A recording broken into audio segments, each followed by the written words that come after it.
ഏറെ പവിത്രമായ മുഹറം മാസം അതിന്റെ പോരിശയാക്കപ്പെട്ട 10-ാം സുദിനത്തിലേക്കാണ് നാം പ്രവേശിക്കുന്നത്. ഇതിന് ഒരുപാട് പ്രത്യേകതകളുള്ള ഒരു ദിവസമാണ് ഇത്. അറുളും ലൗഹൽ മഹ്ഫൂളും കലബും സൃഷ്ടിച്ച ദിവസമാണ് മുഹറം 10. ജിബ്രീലിനെ സൃഷ്ടിച്ചതും ദുനിയാവിനെ സൃഷ്ടിച്ചതും മുഹറം 10-നാണ്. ഭൂമിയിലേക്ക് ആദ്യമായി അള്ളാഹു അനുഗ്രഹം ചൊരിഞ്ഞതും ആദ്യമായി മഴ വർഷിച്ചതും മുഹറം 10-നാണ്. ആദം നബി അലൈഹി സ്വലാമിനെ ശുദ്ധനാക്കിയതും ഇദ്രീസ് നബി അലൈഹി സ്വലാമിനെ 4-ാം ആകാശത്തിലേക്ക് ഉയർത്തിയതും മുഹറം 10-നാണ്.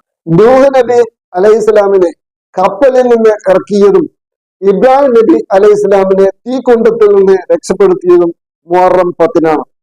യൂസഫ് നബി അലൈഹി സ്വലാമിനെ ജയിൽ മോചിതനാക്കിയതും യാക്കൂബ് നബിക്ക് കാഴ്ച തിരിച്ചു നൽകിയതും ഇതേ ദിവസമാണ്.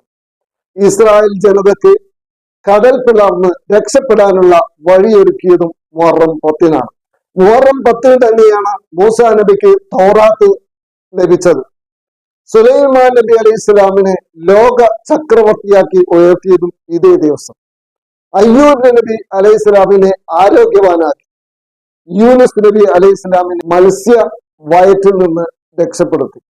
ഈസാ നബി അലൈഹി സ്വലാമിനെ ആകാശത്തേക്ക് ഉയർത്തിയതും മുഹറം 10-നാണ്.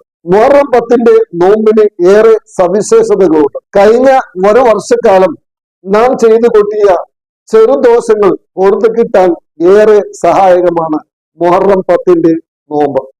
അതിന് അള്ളാഹു തൗഫീഖ് നൽകട്ടെ.